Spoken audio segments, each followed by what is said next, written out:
¿Qué tal, compañeros? Yo les voy a hablar del ensayo de Marta J. Macri que se titula ¿De quién es la ética? El ensayo comienza enunciando aquellos aspectos éticos en la documentación de lenguas amenazadas que se abordarán a lo largo de todo el texto. Y nos dice que estos aspectos éticos deben considerar tanto los derechos como las obligaciones de las diversas partes involucradas en el trabajo de documentación, es decir, los hablantes, los documentadores, los académicos y toda aquella persona que pueda estar inmersa dentro del proyecto.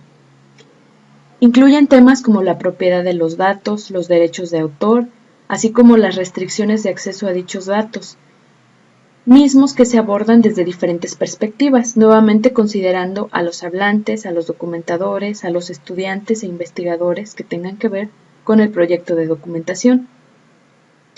Se relacionan además con los objetivos de colaboración entre los documentadores y los hablantes, así como otros miembros de la comunidad.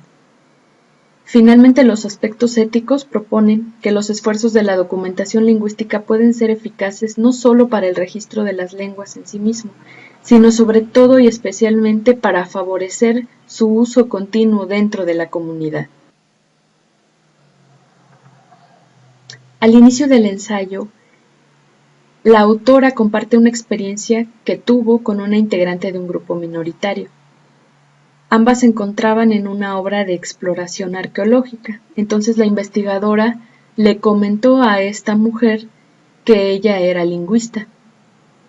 Y la mujer, integrante de un grupo minoritario, le confesó que en las colinas circundantes aún existen muchos hablantes de su lengua, pero que ellos niegan que aún la usen precisamente porque querían evitar en ese momento que los investigadores y los académicos los acosen o los molesten.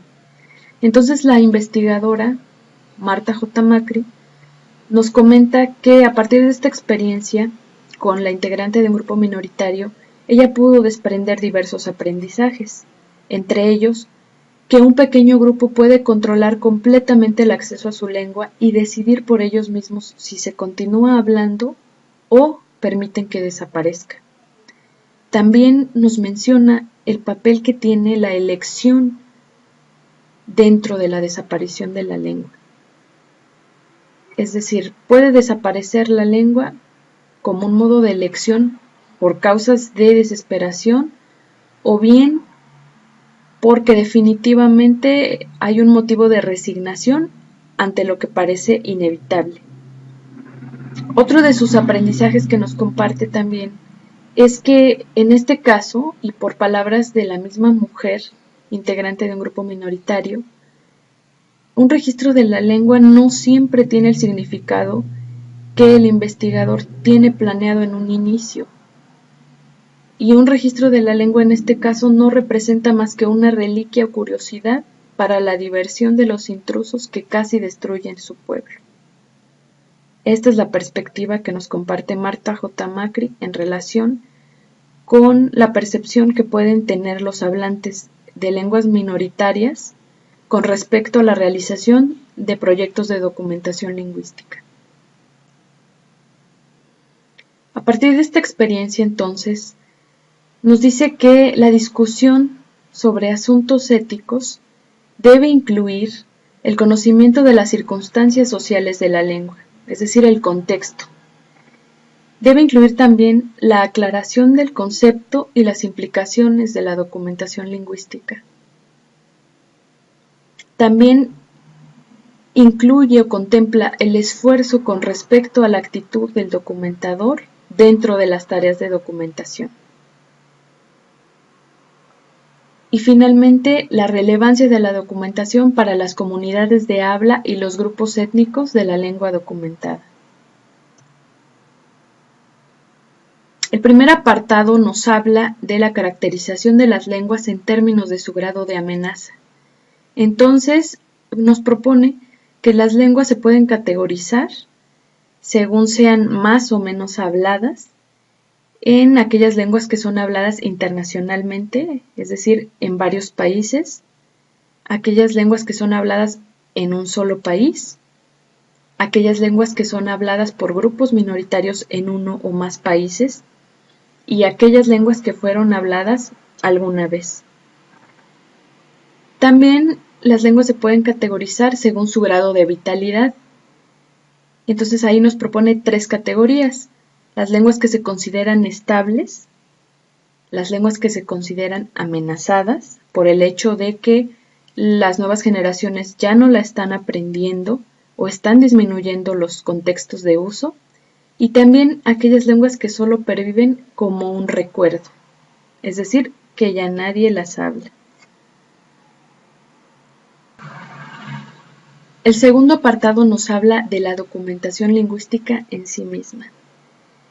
Y nos dice que la documentación lingüística se desarrolla precisamente en el contexto de la vitalidad lingüística. También nos comenta que de manera ideal, la documentación lingüística persigue ser el registro de todos los aspectos de la existencia humana, lo cual en la práctica resultaría imposible. La documentación lingüística implica también una profunda familiaridad con el comportamiento lingüístico, así como el conocimiento de la situación local. Y finalmente, la documentación lingüística tiene lugar cuando una lengua es registrada, independientemente de lo acotado o incompleto que pueda resultar ese registro. En este segundo apartado sobre la documentación lingüística también nos habla de aquellas maneras o de aquellos caminos que se han seguido a lo largo de la historia para documentar las lenguas. Entonces nos comenta que en las culturas no alfabetizadas, las tareas de documentación se dieron o tuvieron lugar a través de la recitación pública en voz alta de diferentes poemas, cantos épicos, en donde se recuperaba especialmente la forma antigua de la lengua. Por el contrario, en las sociedades alfabetizadas hasta antes del siglo XX se recurría principalmente a la memoria a través de la tradición oral y también por otra parte a la escritura. Y un ejemplo de esto muy claro son las obras de la Ilíada y la Odisea, que son obras basadas en la tradición oral que fue registrada por Homero. Actualmente, a diferencia de las tareas de documentación antigua, en donde se perseguía, por una parte, resguardar aquellas formas antiguas y por otra, recuperar la memoria colectiva, en este caso nos comenta que el objetivo más bien es registrar las complejidades de la conversación humana espontánea relacionada con un conocimiento profundo de la sociedad y la cultura. Por ejemplo, ¿en qué contextos es permitido o pertinente utilizar una palabra y no otra? Por esta razón, la documentación lingüística termina siendo siempre una mera aproximación.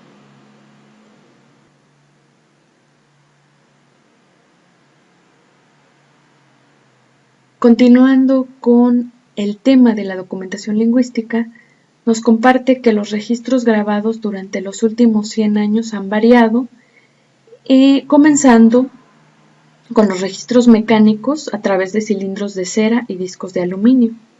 En segundo lugar, el soporte a través del vinil y la cinta magnética. Y en tercer lugar, la matriz de medios electrónicos digitales. Pero también pone un problema sobre la mesa y nos dice que los soportes tienen un tiempo límite de vida. Entonces, aquí se pregunta, ¿cuántas lenguas documentadas electrónicamente serán accesibles en el futuro? ¿Y cuántas de estas lenguas estarán disponibles en décadas, o en 100 años, o en un milenio?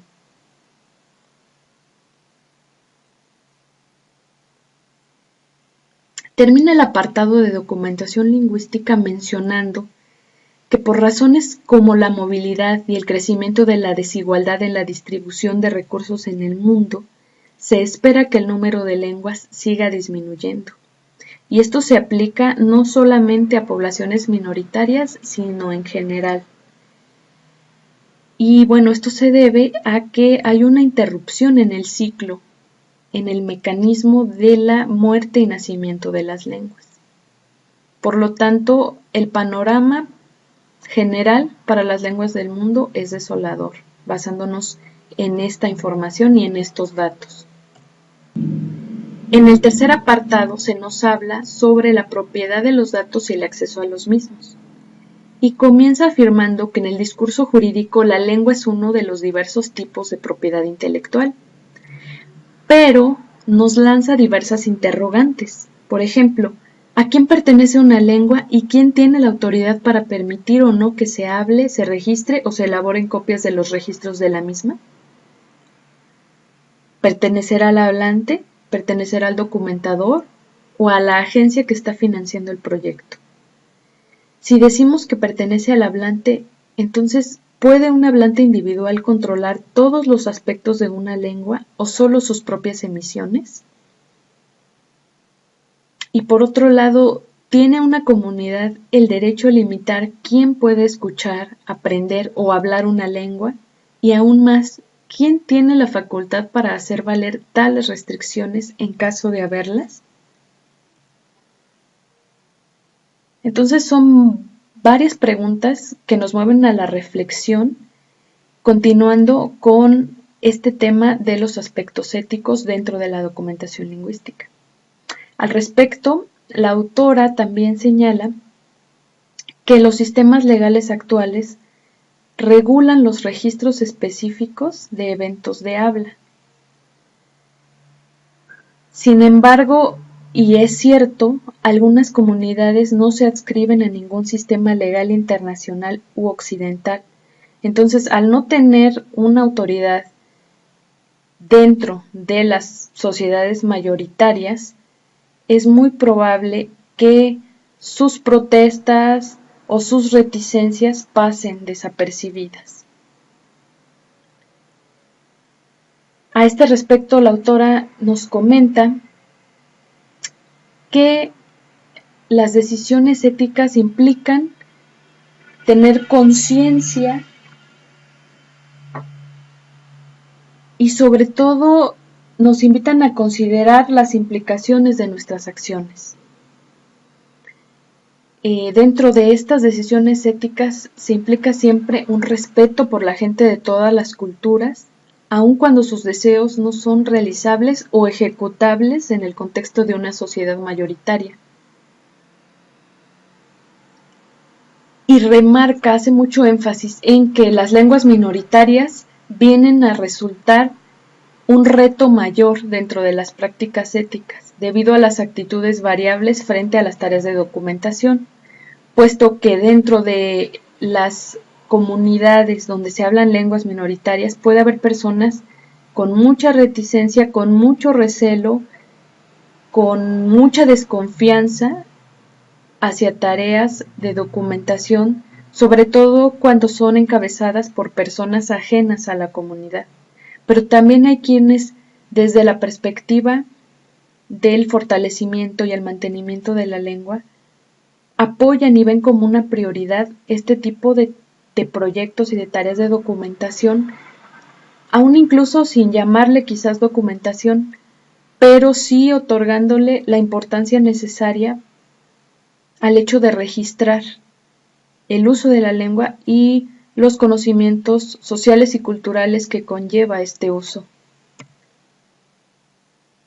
En el apartado 4 se nos habla de las lenguas amenazadas y entonces describe a las lenguas amenazadas como aquellas cuyos hablantes se cuentan por miles o menos y sobre todo que van en decrecimiento, que están menguando, ¿no? Como comentaba, aquellas lenguas que ya no se hablan en las nuevas generaciones y que están reduciendo significativamente sus contextos de uso. En estos casos entran en discusión cuestiones sobre el acceso a la lengua y hay mucha probabilidad de que la documentación lingüística se perciba y se vea como una tarea prioritaria tanto para la comunidad académica como para los hablantes. Hablando de lenguas amenazadas, también nos comenta que por lo general los hablantes no poseen ni el poder numérico ni político para imponer políticas de manejo con respecto a otras lenguas, pero frecuentemente expresan un deseo de poder controlar quién aprende, quién escucha y quién registra su lengua. El apartado 5 habla sobre los materiales archivados y nos pregunta cómo se deben manejar, por ejemplo, aquellos registros de los hablantes que ya fallecieron. ¿Cómo manejar los registros de hablantes de lenguas minoritarias que fueron grabados generaciones atrás y que no están familiarizados con muchos aspectos de la sociedad dominante y que pueden no tener idea del público o la audiencia potencial futura? ¿A quién le pertenecen esos registros? Entonces la autora nos informa que actualmente los materiales de lengua archivados previamente se consideran posesión del documentador o de las instituciones escolares que los resguardan. En más de una ocasión, el documentador delimita el tiempo de duración de las restricciones para el acceso a dichos datos. Por otro lado, también nos comenta que si los materiales llegan a publicarse, la compañía encargada de la publicación posee los derechos de autor de dichos materiales. Es por eso que los miembros de la comunidad pueden tener una y mil razones para restringir el acceso, especialmente en el caso de las lenguas severamente amenazadas. El ensayo cierra con un apartado sobre los objetivos de colaboración. Y nuevamente la autora nos lanza una pregunta reflexiva y nos dice, ¿qué tipo de actividades y políticas podrían asegurar los resultados más exitosos? Y un poco respondiendo a esta pregunta, nos menciona que la reticencia de los hablantes de lenguas amenazadas puede disminuir si el equipo encargado de la documentación lingüística es capaz de comunicar la función que puede cumplir un proyecto de documentación y lo que un registro de su conocimiento puede representar a largo plazo para sus descendientes. Me gustaría cerrar la exposición haciendo énfasis en las diversas preguntas reflexivas que la autora comparte con nosotros a lo largo del ensayo, porque estas preguntas nos permiten situarnos en el lugar de cada uno de los participantes que intervienen en el proyecto de documentación. Muchas gracias por su atención.